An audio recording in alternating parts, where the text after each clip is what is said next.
Bonjour à tous, bienvenue dans Bonjour chez vous. On continue notre 24. Belle série. Oui, nous sommes le 24 décembre, Frank. On continue notre belle série. Jésus, celui qui sauve et donne la vie éternelle. Wow. Alléluia. Yes. Alléluia. C'est le 24 décembre, c'est la veille de Noël, Frank. Un petit chant de Noël pour commencer? On s'est habillé classe avant de chanter. Juste porter attention à nos vêtements. Aurélie, moi, peut-être. Aurélie a 2 mégaperles. Aussi, toi, j'ai des perles. toi aussi, tu as des perles noires. Moi, j'ai un zip. Et là, il ne veut plus remonter. On va y arriver. Magnifique, Frank. On est prêt, Evelyne. Magnifique. On parle de Jésus aujourd'hui? Ouais. Vas-y, tu veux faire un chant? Est-ce que toi, tu veux que j'en fasse? Avant qu'il ne soit trop tard. Oh, je veux jamais rien, moi, je veux tu sais. bien. Oui, Frank, on veut que tu chantes une chanson. Une chanson. Minuit chrétien, peuple debout. Elles ne se sont pas levées. C'est terrible. Mais c'est terrible. Elles sont... Et vous êtes pas levées. Je veux te dire, Frank, qu'à la conférence de guérison et révèle qui a eu lieu il y a quelques semaines, eh ben, tu as chanté et c'était pas si mal, hein? Contrairement à ce matin. Contrairement à ce matin. Ah ouais, hein? Bah, c'était peut-être... Ouais, bon, t'es généreuse. C'était un bon chant. C'était bien, ouais. C'est quand je chante en anglais, en fait, je chante bien. C'est ça. Mais si vous n'avez pas vu le moment, sachez que la conférence de réveil de guérison et réveil est encore disponible en replay. Hein.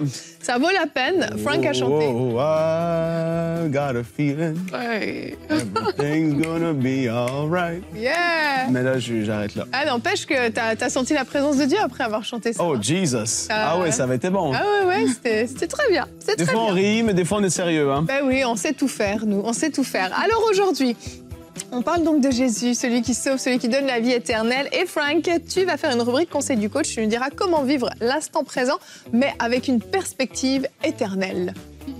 Les pieds sur la terre, les yeux au ciel. Tu feras pas d'introduction. On va commencer tout de suite avec notre pensée du jour. Il a illustré. On aime beaucoup que Frank soit sur le plateau. Et il sera là toute la semaine.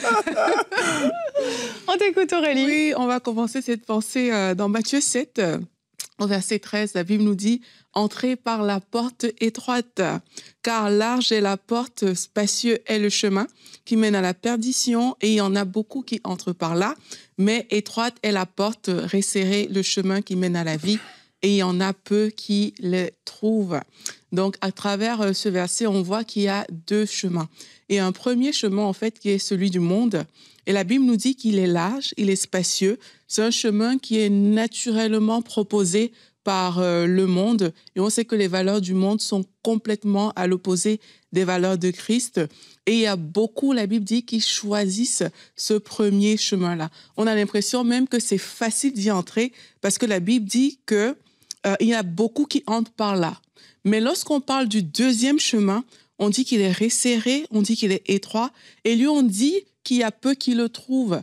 Donc, dans le premier cas, on y entre, mais dans le deuxième cas, on le trouve carrément.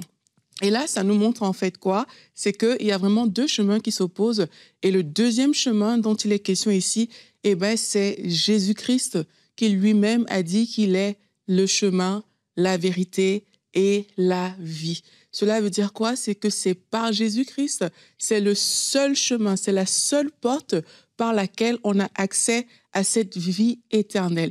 La vie éternelle, c'est quoi? La Bible nous dit la vie éternelle, c'est qu'ils te connaissent, toi, ô Dieu, par l'intermédiaire de Jésus-Christ, c'est que le monde entier puisse connaître Dieu. Et c'est ça la vie éternelle. Mais aujourd'hui, on voit des personnes qui ne recherchent pas forcément cette vie-là.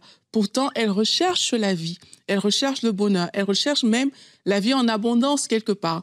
Mais au lieu de la chercher par ce chemin qui a été proposé dans la parole de Dieu, le chemin qui est étroit, resserré, la porte qui est Jésus-Christ, on choisit parfois de le rechercher à travers toutes sortes de plaisirs, toutes sortes de choses. On se dit, OK, peut-être quand j'aurai une bonne fonction, un bon titre, alors j'aurai cette vie qui est une belle vie. Et pourtant, la Bible nous dit, non, cette vie, il n'y a que Jésus-Christ qui peut la donner.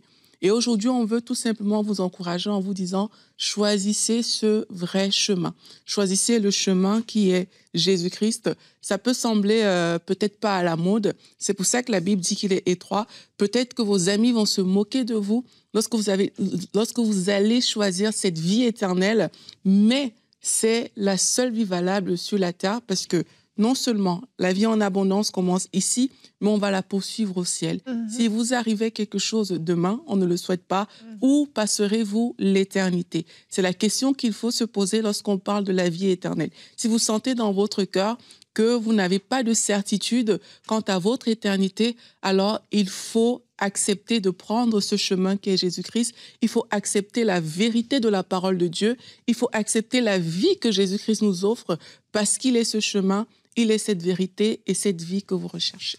Amen, amen. Je me souviens quand je me suis convertie, on m'a présenté le salut comme si j'étais sur un genre de falaise et qu'il y avait un gouffre gigantesque sans fin et que de l'autre côté, il y avait Dieu, le royaume des cieux et Jésus était le pont qui me permettait d'accéder, de traverser ce gouffre.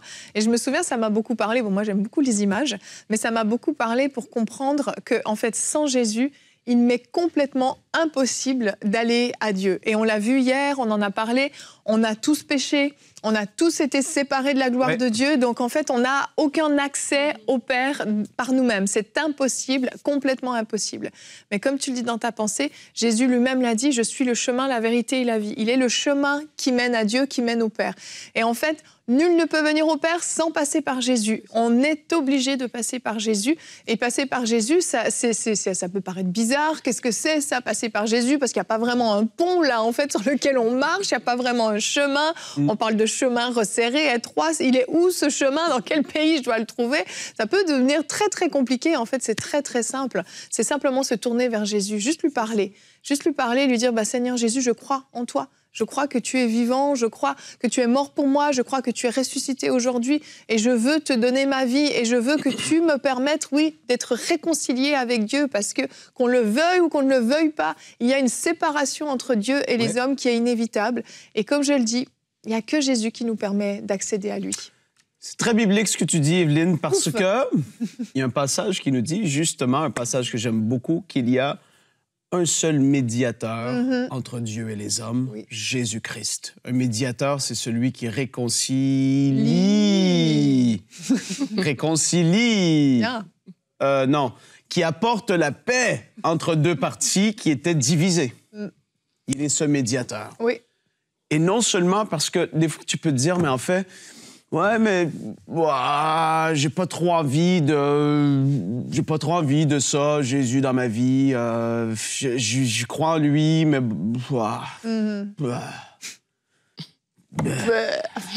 parce qu'on a compris, je pense. T'as compris. Oui. Je dis ça parce que en fait, c'est une option parce que Dieu nous laisse le libre arbitre et te force rien. Mais la réalité, c'est qu'il y a une mort éternelle qui attend ceux qui meurent sans Jésus dans leur vie. Et là, on n'aime pas ça parce que c'est plus politiquement correct. Et tu dis ça, mais ça veut dire que moi, Frank, moi, je fais juste dire et je constate ce que dit la Bible. Et elle dit que ceux qui meurent séparés d'avec Dieu, ils sont séparés d'avec lui éternellement. Mais que eux, justement, hier, on a parlé que Jésus a porté sur lui, à notre place, ce que nous, on méritait. Mais ceux qui n'acceptent pas ce que Jésus a fait pour eux à la croix, ils vont porter sur eux le jugement de Dieu qu'ils méritent. Et tu n'as pas envie de ça. C'est ça. En fait, c'est comme quelque chose qu'on te donne, un cadeau. Je te donne un cadeau, Frank. Tu as le choix de 100%. Le prendre ou de le refuser. Et ce cadeau, tu vas être au bénéfice si tu le prends, si tu l'ouvres. Tu vas être au bénéfice de ce cadeau, mais tu peux le refuser. Jusqu'à présent, j'ai pris tous tes cadeaux que Michael et toi, vous m'avez offerts. C'est vrai? Oui, je les ai tous acceptés. C'est qu'ils étaient beaux. Mais vas-y, continue. Non, mais c'est ça. Mais c'est vrai, c'est comme ça que l'Évangile avait été présenté à ma maman quand j'étais bébé. Ouais. C'était le temps de Noël, comme aujourd'hui. Et puis, le pasteur avait mis, il y avait un sapin, il y avait des cadeaux au pied du sapin. Puis il a dit, le cadeau est là, il est disponible, vous pouvez venir le chercher, vous pouvez le prendre, mais vous n'êtes pas obligés. Et c'est ça, en fait. Et dans Ecclésiaste, je pense 3 ou verset 11, quelque chose comme ça, il est écrit que dans le cœur de l'homme, la pensée de l'éternité est présente, en fait. Donc, tout le monde a cette pensée de l'éternité. Que vous le vouliez ou non, que vous y croyez ou non, la pensée de l'éternité est là quelque part dans votre tête. Vous ne comprenez pas tout, l'éternité, c'est compliqué, on se dit, il y a forcément une fin, mais vous avez cette pensée de l'éternité. Et comme tu l'as dit, Frank, il y a 2 endroits où on peut passer l'éternité. Soit auprès de Dieu, parce qu'on a pris ce fameux pont dont on parlait, et vous êtes auprès de Dieu pour l'éternité, dans sa gloire, dans sa présence, pour vivre sans larmes, sans tristesse, sans souffrance. Ou vous pouvez choisir de refuser ce cadeau et de passer l'éternité dans un lieu qui s'appelle l'enfer. L'enfer, on va dire « Ah, mais ça, c'est une invention des religieux pour nous faire peur, pour nous dire de marcher droit, etc. » Absolument pas. C'est quelque chose qui existe et je vous assure que c'est pas quelque chose de fun comme on peut l'imaginer. Ah, c'est une discothèque, on va s'éclater, on va boire et on va se droguer en permanence. Non, pas du tout. Vous allez souffrir pour l'éternité. C'est des tourments éternels. Pas des petits tourments. Des tourments, c'est une souffrance. Imaginez la plus grande souffrance que vous avez pu vivre. Vous la multipliez environ par 150 000 et vous vous dites qu'il n'y a jamais de fin. C'est à ça que ressemble l'enfer. Et encore. En effet, parce que c'est ce que mérite l'homme qui pêche contre Dieu 3 fois saint. Parce qu'il y en a qui vont dire, mais pourquoi une conséquence si terrible? Parce que Dieu est 3 fois saint. C'est ça. Et ceux qui pêchent contre lui méritent, et Dieu est juste dans sa justice, il dit, voici ce que mérite et ce qu'apporte le fait d'être séparé de moi et d'avoir péché contre moi. Mais là, la grâce de Dieu, oh, hallelujah, c'est qu'on ait le salut par la vie, par Jésus-Christ, la vie éternelle qui nous est communiquée. Et c'est ça qu'on veut. L'espérance d'aujourd'hui, c'est ça. Parce qu'il y a une conséquence, mais il y a de l'autre côté, en effet, l'éternité. Et une éternité de gloire extraordinaire où est-ce qu'on va se connaître sans fin. Donc, ça peut être une bonne ou une mauvaise nouvelle, les filles, mais vous allez m'endurer pour l'éternité avec nous. Non, on va rire, et on va rire dans l'éternité. Ça sera pas juste sérieux, solennel. Non, ça va être glorieux. Et c'est une éternité qui est devant nous. 100 milliards d'années fois 100 milliards, c'est sans fin. Tu peux pas imaginer, on ne peut pas comprendre ça. Mais Dieu, il est tellement bon, et c'est ce qu'il veut, c'est d'être avec nous éternellement. Et je vais en parler un petit peu dans mon conseil du coach. Non, je vais arrêter. Je me disais, il va quand même pas brûler ses poings, voyons. La Bible dit aussi quand même que quiconque croit en Jésus-Christ sera sauvé. Oui. Yes. Et c'est important de comprendre que c'est vraiment Jésus-Christ. Tu as dit quelque chose de très intéressant tout à l'heure, parce qu'il y a même des séries télé où on présente Lucifer comme quelqu'un de cool et tout ça. Et les gens pensent que l'enfer, c'est une bonne chose, etc. Mais c'est vraiment un mensonge du diable, en fait. C'est un mensonge du diable, justement, pour que les gens limitent ce côté-là. Il y a une vie éternelle qui existe et elle est vraiment réservée à toutes les personnes qui croient en Jésus-Christ. Pas qui croient juste que Jésus-Christ était un prophète ou que Jésus-Christ c'est un homme qui a bien marché sur la terre, mais toutes les personnes qui ont décidé d'accepter Jésus-Christ comme leur Seigneur et leur Sauveur. Et c'est vraiment en ça qu'il est ce chemin, cette vérité et cette vie dont on parle aujourd'hui. Amen. Et vraiment, je ressens dans mon cœur que certains d'entre vous, vous n'avez jamais eu la paix. La paix, vous ne savez pas ce que c'est. Vous savez la paix dans votre cœur, la paix dans votre âme. Vous n'avez jamais eu ça. Et cette paix-là, j'aimerais vous dire qu'elle est disponible qu'en Jésus-Christ. Tournez-vous vers lui vraiment et recevez cette paix. Vous savez, c'est une paix qui vous donne cette assurance d'avoir la vie éternelle. 1 Jean 5 au verset 11 et 12, qui est notre verset du jour, dit « Et voici ce témoignage, c'est que Dieu nous a donné la vie éternelle et que cette vie est dans son Fils. Celui qui a le Fils a la vie, celui qui n'a pas le Fils n'a pas la vie. » Vous ne pouvez pas trouver cette paix du cœur en dehors de Jésus-Christ. La vie parfaite, la vie de Dieu, la joie, la paix parfaite, le bonheur parfait ne se trouve qu'en Jésus-Christ. Yes. Et j'aimerais vraiment vous encourager à faire cette démarche, à vous tourner vers lui de tout votre cœur, à recevoir ce pardon des péchés dont on parlait hier, cette grâce incroyable, et à recevoir cette vie éternelle qui vous donne cette assurance que vous passerez l'éternité avec le Seigneur Jésus, dans la gloire de Dieu, dans la présence de Dieu, avec tous les saints qui ont été rachetés. Et pour ceux qui êtes déjà sauvés, vous avez déjà cette assurance, cette paix extraordinaire, mais vous vous dites « mais moi je veux y aller au ciel », mais vous avez encore comme je le disais dans l'introduction, les pieds sur terre. Comment marcher sur cette terre, comment vivre avec cette perspective éternelle, mais tout en restant ancré les pieds sur terre. On voit ça avec toi, Frank, dans la rubrique Conseil du coach.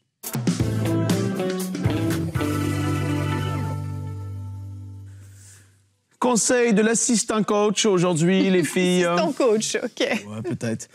On parle de l'éternité, de garder, mais de vivre sur la terre et de profiter de notre vie sur la terre, mais en ayant cette perspective éternelle, parce qu'en effet, Evelyne a pris mon premier verset dans cette discussion de Ecclésiaste 3, verset 11. J'ai vu ta tête, t'as fait une drôle de tête quand j'ai cité. Je me dis, est-ce que j'ai dit une bêtise? Je ne savais plus comment aller. J'ai pris ton point. Je te demande pardon. On n'a pas peur de se répéter. Ecclésiaste non, pour Frank, c'est très dur de se 3, répéter. 11. Faites comme si c'est la première fois. Il fait toutes choses bonnes en son temps. Et moi, j'en rajoute un peu plus qu'Evelyne. Vas-y. Il fait toutes choses bonnes en son temps, mais il a mis dans le cœur la pensée de l'éternité. Oui. Bien que l'homme ne puisse pas saisir l'œuvre que Dieu fait du commencement jusqu'à la fin. C'est-à-dire, on ne peut pas... Tellement que c'est grand, c'est même pas possible de comprendre la grandeur et l'envergure de ce que Dieu, son plan, ses projets, même de l'éternité. C'est tellement immense, c'est vaste. Mais il a mis en toi cette pensée de l'éternité. Et quand tu comprends ça, et que tu comprends qu'un esprit est un être éternel, parce que même en lisant la parole, ça c'est intéressant. Ce qui est esprit, donc même dans le monde invisible, les anges, les démons, le diable, etc., soit que tu vas être avec Dieu pour l'éternité, soit que tu vas être dans un lieu de tourment pour l'éternité. Il n'y a pas de fin. Ce qui est esprit n'a pas de fin. C'est fou quand même. Et ça, on le voit parce qu'en effet, la Bible parle de la seconde mort, c'est-à-dire qu'il y a un lieu pour le moment qui est l'enfer, mais à un moment donné, Dieu va sortir tous ceux qui sont dans l'enfer, tous ceux qui vont à ce moment-là, à ce moment fixé par Dieu, ils vont se retrouver devant le jugement du grand trône blanc, et là, ils vont être jugés. Et ça va être la sentence de la séparation éternelle d'avec Dieu. Et c'est là que la Bible dit que c'est la seconde mort. Ils vont être jetés dans un lac de feu, un étang de feu pour l'éternité. Et ça te démontre à quel point qu'un être spirituel va éternellement, je vais le dire comme ça, vivre ou va ne pas avoir de fin. Mais tu peux être d'un côté ou de l'autre, et c'est ce qu'on a expliqué tout à l'heure. Ton esprit et ton âme sont éternels. Quand tu comprends ça, tu commences à voir les gens différemment parce que tu te dis, wow, ceux que je connais, ceux que j'aime aujourd'hui, qui sont ici sur cette terre, bien, déjà, je te lance juste ça, commence à penser et à voir les gens qui ne connaissent pas encore Jésus d'une autre façon. Peut-être commencer à prier pour eux d'une autre manière et de se dire que même si là, il n'y a pas de souci entre nous et même s'ils me respectent, je le respecte, c'est très, très bien. Mais de commencer à, dans le lieu secret, prier parce que tu comprends qu'il y a une perspective éternelle, autant pour eux que pour toi. Oui. Là, maintenant, je ferme la parenthèse par rapport aux autres, je reviens sur toi. Le premier niveau de la perspective, de la compréhension de la vie éternelle, je vais le dire comme ça, le premier niveau est celle que Marthe a démontrée dans Jean chapitre 11, des versets 23 à 26. L'histoire de Lazare. Verset 23, Jésus lui dit, « Ton frère ressuscitera. » Je sais, lui dit Marthe, qu'il ressuscitera à la résurrection au dernier jour. Elle comprenait qu'il y avait une résurrection éventuellement. Tu vois ce que je veux dire? Elle avait cette perspective que oui, il va y avoir une résurrection des morts au jour du jugement, etc., au dernier jour. Et le verset 25, Jésus lui dit, « Je suis la résurrection et la vie. Celui qui croit en moi vivra quand même il serait mort. » Là, il dit des choses que là, ça commençait un peu à bousculer parce que tu l'entends dire ça. « Je suis la résurrection et la vie. Et celui qui croit en moi vivra quand même il serait mort. Et quiconque vit et croit en moi ne mourra jamais. » Crois-tu cela? Ça, c'est ce qu'il pose comme question à Marthe et je te la pose aujourd'hui. On en a parlé tout à l'heure. Est-ce que tu crois vraiment ça? Donc, le premier niveau, c'est juste de se dire, ben oui, j'ai une conscience qu'il va y avoir, ce que la Bible dit, une résurrection des morts. Il va y avoir à un moment donné, en effet, un jugement. Il va y avoir en effet... Tu vois, tu as la compréhension intellectuelle qu'il va y avoir ça. Maintenant, Je veux t'amener à vivre et à aller un peu plus loin. Alors que tu comprends ça, commence à creuser et vivre avec cette perspective éternelle. Dans Apocalypse 22, versets 12 et 13, la parole dit, et là c'est clair, et ça Jésus en a parlé, mais on le voit à d'autres endroits, on va voir quelques passages, mais par souci de temps, je ne peux pas aller plus loin. Mais Apocalypse 22, versets 12 et 13, « Voici, je viens bientôt », et ça c'est Jésus qui parle. « Je viens bientôt et j'apporte avec moi ma récompense pour traiter chacun conformément à son œuvre. » Jésus va récompenser dans l'éternité pour les œuvres que tu auras faites. Donc là, on comprend qu'il y a une éternité, on sait qu'il va y avoir une résurrection, mais là, tu es la personne qui commence à vivre sa vie différemment parce que tu comprends qu'il y a des récompenses qui vont être données à toi pour l'œuvre que tu auras fait pour Jésus ici sur la terre. Il dit, « Je suis l'alpha et l'oméga, le premier et le dernier, le commencement et la fin. Je viens bientôt et j'apporte avec moi ma récompense pour traiter chacun conformément à son œuvre. » Matthieu 6, versets 19 à 21. Ne vous amassez pas des trésors sur la terre où les mythes et la rouille détruisent et là où les voleurs percent les murs pour voler. Mais amassez-vous des trésors dans le ciel où les mythes et la rouille ne détruisent pas et où les voleurs ne peuvent pas percer les murs ni voler. En effet, là où est ton trésor, là aussi sera ton cœur. Jésus est en train d'enseigner la foule et évidemment les disciples qui sont là. Ton trésor, il est où? C'est quoi ton trésor? Est-ce que tu vis pour ici-bas sur terre, accumuler, amasser, etc.? Ça ne veut pas dire qu'on ne peut pas avoir un compte bancaire de sécurité, qu'on ne peut pas être sage avec nos finances, qu'on ne peut pas accumuler, en effet, parce que le Seigneur nous bénit, on progresse financièrement et à d'autres niveaux aussi. On sait bien que ce n'est pas juste financier, mais il dit, changez la façon de vivre. Amassez-vous les trésors dans le ciel, parce qu'il y a une éternité qui est devant vous, et vivez plus pour le moment présent, parce que dans 10, 20, 40, 60 ans, tu seras plus ici. Et tout ça, ça va rester. Et tes trésors qui sont aujourd'hui des trésors à tes yeux vont rouiller et ne vaudront plus rien. Mais ce que tu vas avoir amassé dans le ciel pour ton éternité, waouh, ça c'est extraordinaire. Donc Jésus va récompenser avec des trésors, avec des récompenses justes selon nos œuvres. Tu auras une maison construite pour toi. Jean 14, versets 2 et 3. « Il y a plusieurs demeures dans la maison de mon Père. Si cela n'était pas, je vous l'aurais dit. Je vais vous préparer une place. Et lorsque je m'en saurai aller et que je vous aurai préparé une place, je reviendrai et je vous prendrai avec moi afin que là où je suis, vous y soyez aussi. » Il va y avoir des belles maisons au ciel. Mm-hmm. Je ne sais pas dans quel quartier je vais habiter. Je ne sais pas si je vais être loin ou proche d'Aurélie, de Evelyne, de mes amis, de ceux que j'ai connus. Mais je sais que Jésus va nous préparer une place qui va être tellement... Tu ne peux même pas imaginer à quel point il te connaît et il sait les désirs de ton cœur et il va faire quelque chose au-delà de ce que tu aurais pu comme dire « Wow, j'aurais construit une maison ». Tu te dis dans l'éternité. Et là, je t'encourage juste à vivre et de penser avec la perspective éternelle, dans le sens où alors que tu es sur terre, tu vis avec cette perspective, ça va te pousser à davantage chercher à faire sa volonté.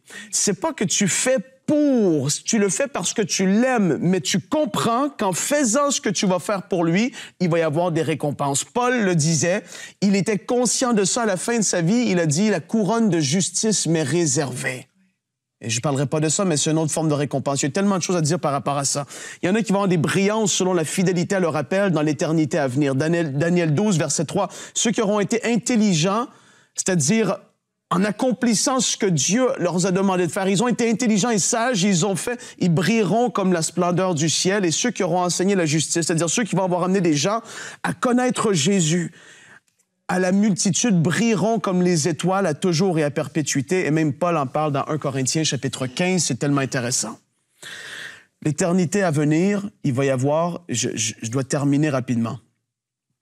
Evelyne a fait exprès de me donner une rubrique sur l'éternité dont je dois en parler en 10 minutes. 2 Corinthiens 5, versets 9 et 10. « C'est aussi pour cela que nous nous efforçons de lui être agréable. » Là, c'est Paul qui parle.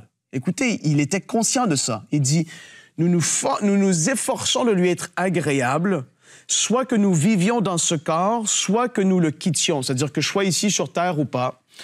Et il continue au verset 10, « En effet, il nous faudra tous comparaître devant le tribunal de Christ, afin que chacun reçoive le salaire de ce qu'il aura fait, bien ou mal, alors qu'il était dans son corps. » il comprenait cette réalité, qu'un jour, il y a le tribunal de Christ où il va y avoir les récompenses par rapport à ce que tu auras fait ici dans ton corps sur la terre.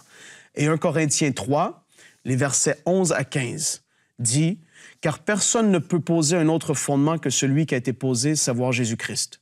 Que l'on construise sur ce fondement avec de l'or, de l'argent, des pierres précieuses, du bois, du foin ou de la paille, l'œuvre de chacun sera dévoilée.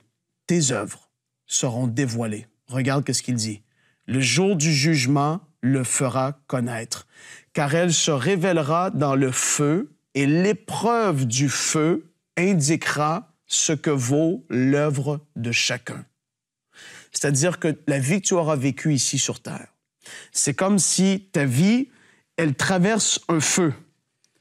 Et ce qui n'a pas été fait forcément pour Dieu, avec les bonnes motivations, avec le fait d'être tout entier pour lui. Vous voyez ce que je veux dire? Est-ce que tu as fait les choses ici sur Terre égoïstement ou est-ce que tu les as fait pour lui, pour son nom, pour son œuvre, pour son royaume?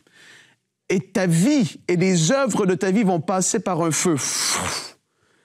Et ce qui va avoir été fait avec les mauvaises motivations, etc., vont tous brûler.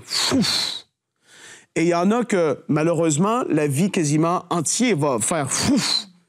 Ça ne veut pas dire qu'ils ne sont pas sauvés. Tu vas être sauvé. Mais les choses que ta vie aura fait et comment tu auras vécu ta vie ici sur Terre va avoir été éprouvées par le feu. Et quand tu comprends ça, tu te dis que toutes ces réalités vont arriver tôt ou tard. Parce que là, on vit, on n'est pas soucieux de ça. Mais le jour que tu vas être devant Jésus, parce que ça va arriver, il y a un jour qu'on va être devant lui. Je ne serai pas devant une caméra comme aujourd'hui. Je vais être devant Jésus. Amen. Et mes œuvres vont être passées, éprouvées par le feu. Qu'est-ce qui va rester de la vie de Frank ici sur Terre? Ça fait que tu vis ta vie avec une perspective différente. Est-ce que ça veut dire qu'on ne prend pas soin des nôtres? Est-ce que ça veut dire que tu ne peux pas profiter de la vie au quotidien? Moi, j'aime tellement profiter de la vie. J'aime rire, j'aime m'amuser avec mes enfants, j'aime écouter des films drôles, j'aime dire des fois, comme on dit, des niaiseries au Québec parce qu'on rit, parce qu'on... Je profite de la vie, j'aime avoir du fun, La vie, ça ne veut pas dire que tu es sérieux et là, maintenant, la perspective spirituelle fait que la vie est nulle et que je dois être ultra, supra-spirituel dans tous mes états. Non. J'ai des tellement beaux souvenirs et je parle aux parents. C'est pas parce que vous êtes enfant de Dieu que vous vivez votre vie pour le Seigneur que vous pouvez pas avoir des temps de plaisir avec vos enfants. Mon père, qui a servi le Seigneur depuis plus de 40 ans aujourd'hui, avec ma mère, fidèlement, je me rappelle des souvenirs qu'on a. On a ri, drôle, des voyages, tout ça. On vit la vie présente, on profite de la vie, mais comprenant qu'il y a une éternité devant nous et comprenant que nos œuvres vont être éprouvées par le feu. Maintenant, il me reste 10 versets. Merci, Frank! Evelyne, le psaume 90, verset 12. « Enseigne-nous à bien compter nos jours afin que nous appliquions notre cœur à la sagesse. » Je prie que ce soit ton partage aujourd'hui, que tu puisses bien compter le nombre de tes jours afin que ton cœur ait toutes tes motivations et que tes efforts soient placés au bon endroit. Parce que tôt ou tard, il va y avoir cette épreuve du feu. Et je prie vraiment que tu sois récompensé d'une façon extraordinaire parce que tu auras fait la volonté de ton Père, parce que tu auras été fidèle dans ce qu'il t'a demandé. Seigneur, je veux te remercier et je prie pour chaque personne que tu puisses les soutenir et les fortifier dans ce qu'ils traversent et que même la perspective, l'orientation de leur vie même, de certaines décisions qui sont sur le point d'être prises. Je prie que ça puisse être fait avec la perspective de l'éternité et de l'appel sur leur vie. Nous voulons te remercier, Père, et te dire à quel point on est reconnaissant de pouvoir vivre tout ensemble pour l'éternité, alors qu'on persévère jusqu'à la fin. Tu vas être fidèle et bon et juste. Et nous allons voir même les héros de la foi. Nous allons voir Paul, nous allons voir Abraham, nous allons voir Moïse. Tous ceux qui nous ont devancés, Seigneur, nous serons rassemblés ensemble pour l'éternité, pour te louer et t'adorer et te voir, le roi des rois glorifié. C'est extraordinaire et on veut te dire merci. Quel privilège d'avoir cette perspective éternelle, Père. Au nom de Jésus, on prie. Amen. Amen. Merci, Frank. Je savais que cette rubrique allait te parler. On ne t'arrête plus. Non! Merci beaucoup. C'était extrêmement édifiant. Et demain, ce sera édifiant aussi. On va voir pour cette belle journée du 25 décembre, cette journée de Noël, Jésus, celui qui restaure les cœurs brisés. Alléluia. J'ai déjà mon chant. J'ai mon chant, Evelyne. Le chant est là. Garde-le pour demain, Frank. Aurélie, tu feras une rubrique famille avec nous sur le ministère de la réconciliation. J'en dis pas plus, on verra tout ça demain. Que Dieu vous bénisse. À demain, bonjour chez vous.